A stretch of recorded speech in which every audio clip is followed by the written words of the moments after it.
at the top here, we have brand, in the middle we have search, and at the bottom we have convert. Okay, so working backwards, the conversion, it depends what your business is as to what you want someone to do on your website. If it's financial services, it's probably you want someone to pick up the phone and talk to you, or fill in a contact form, register for a newsletter. If it's an e-commerce store, you want someone to put in a shopping basket and buy something, and that's a conversion. So we use the term conversion so that there's a singular term that everybody understands what that means. But depending on what your business is, it's going to mean something slightly different to you. The search bit, again, there's a whole other heap of presentation stuff around that. So you'll all understand Google as a search engine, and then you've got SEO for organic traffic coming through natural links, or paid activity through pay-per-click with the ads across the top and down the side. What also fits in search is someone might search LinkedIn for you if they know about you, or they might say, oh, I need a golf pro, I'll search LinkedIn, let me see who I know that knows a golf pro that can recommend somebody. So search isn't just Google, but it's a big elephant in the room, so obviously we all know Google. Where social media fits is more about brand. So one of the common things that I find is people are misrepresenting selling a service to run a Twitter account. I will get you leads, or I'll run your Facebook campaign. And that's true of some businesses, certain products, but primarily it's more about brand. It's about creating awareness of your product, of your service, or an event that you've got coming up. So, you know, maybe there's a golf day that people can attend. Creating that awareness through something like Facebook, absolutely. It's to educate an audience as well. So that's also what you might do with brand, but mostly it's about building trust. And that actually comes all the way through this funnel.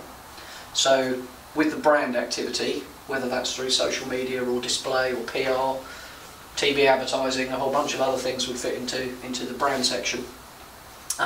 What happens is, this number here, without all of that stuff, let's say 100,000 people are searching every month for what you do.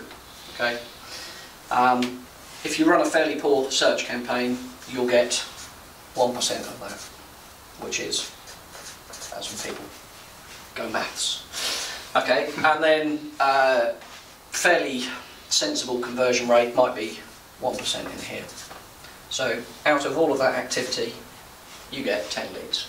Okay.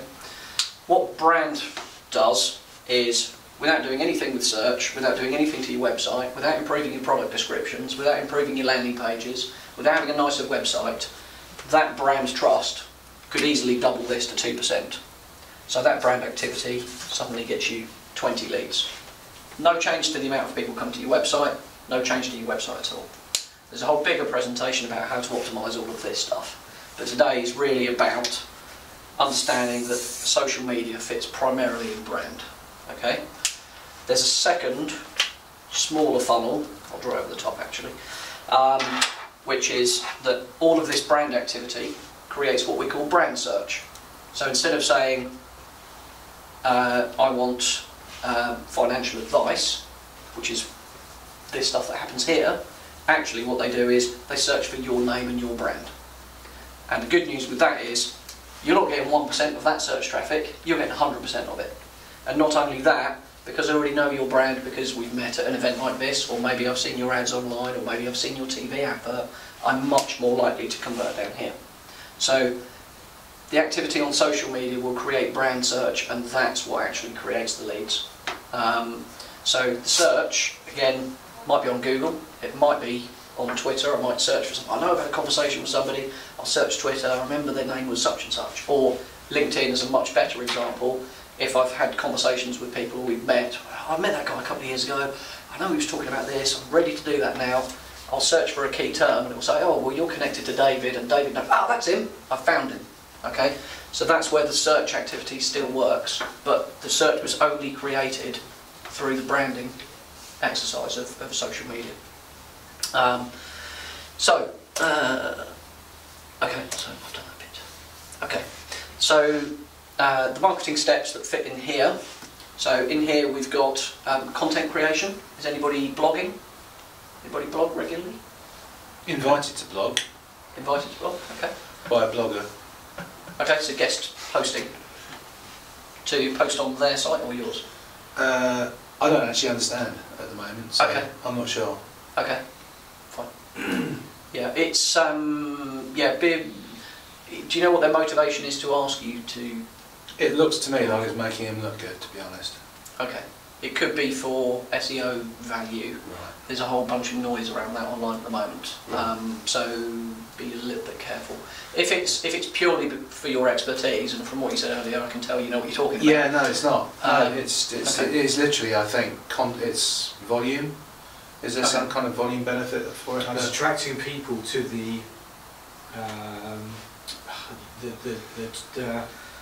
text that they put into it, isn't it? Yeah, so if you were like you put on your website something about, I mean, I'm going to say this name because it's Sebastian Vettel or something like that. Yeah. Then people would, if they type into it, it sort of like pulls your website across or information from your site or it connects. Yeah, I mean you're talking, I think, about search engine optimization, about optimizing a website for a particular phrase. So it could be asbestos removal Portsmouth, for example. Is that's what a blog is all about, isn't it? The primary reason, and this is a conversation that's happened quite a lot just recently, people sort of saying, well, should we do YouTube? Is that good for SEO? Right. Should we blog? Is that good for SEO? Well, yes, they are both good for SEO, but the primary reason you should blog is to speak to your audience and establish credibility. It's for your brand. Yeah. Yes, it has some SEO value, but if you are doing it purely for SEO, probably wasting your time. Okay. The social media stuff we're going to talk about, if you're doing that for SEO, you're mostly wasting your time. It has some benefit, but the primary reason to do it is brand. Okay. And you get the secondary value of SEO, and there is a way that you can technically optimise it, but the primary reason for blogging is to establish credibility. So if you are posting once a week, once a month, whatever it is, and it's really good quality stuff, bloody hell, I didn't know that. I'm not ready to do it. Educational.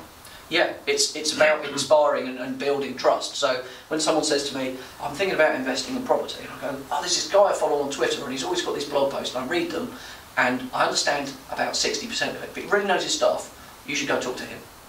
You know, that's what the blogging thing is about. Okay, so how would they, so if you typed into Google, what you're hoping is that your blog will automatically come up as if someone's found it. Yes. And as you say, is it the more people who read that blog, then it gets further up the search engine? Not exactly. Okay. I can give you a whole training course for a day on SEO, but yeah, the fundamental metrics. We're going off topic a bit here, but sorry if we I'll run with it. Don't worry. Sure. Yes. So historically, let's give you a quick history lesson. We all know about the kind of one man, one vote system. We all understand that as a democracy. Okay. Now, what Google effectively did is said, okay, we've got a web page. Okay. Now, the value of that web page is created by, well, here's another web page, and it links into that one. So there's one vote. Brilliant. This web page has got 2 votes. This one should rank higher than that one. Nice and simple. Okay. So think of a link, what we call a backlink. Is if this one's got more than that one, then this one's a better page. Yeah. Very simple. What happens though is you then say, well, hang on, this page here is a bit rubbish. Let's give it a score of 1. This page, this has a score of 5. It's pretty great. It has what we call a lot of authority. Okay. So this link is worth about 100 times what that is. It's kind of like the Richter scale. 5 isn't worth 5 times 1. Okay, so far greater. So this page rank system, as it was called, is not to do with pages. It was created by Larry Page. Not very confusing. Okay, so but this was the fundamental change that Google introduced. I mean, it was the thing that made Google a better search engine. So now what you had is all of the SEO companies basically building all these spammy links from websites to go, well, we'll buy you page rank 5 links because that will improve your authority of your website. So everybody just went link all over the place, and it was just an arms race. And then last year, I think it was last year, maybe about 18 months ago, Google said, enough, you're all gaming the system, you're all cheating. The things that are coming to the top of Google aren't actually real people saying this is good quality content. This is just people paying an SEO agency to go and build loads of backlinks. Yeah. And if you pay the next one more, then we'll get you more backlinks. And then you'll go to David and you'll go, I'll get you more backlinks. And it's just an arms race. So It's like just a chain stupid. then, right? But no quality. Chain of- Yeah, so no chain quality. of pages all linked together to go and try and get your score higher. Yeah, and people were building what we call link farms, which is basically you built 1 million websites and then you had a program in the middle and went, well, if you want to be number one on Google, you pay us £500 a month. And we go, done, and it spams it out to 1 million web properties, which all link to each other, so they've all got the authority and they're all this big nest of everything. And Google went, no, get rid of it, it's crap. Yeah. We want what real people are saying is good quality content. So what they've done is, this backlink profile is still important, it's still part of it, but you may have heard of things like Penguin and Panda updates. The Penguin, the first one was the big one, which not only said, we're not valuing these irrelevant links, but we're going to penalise you for them.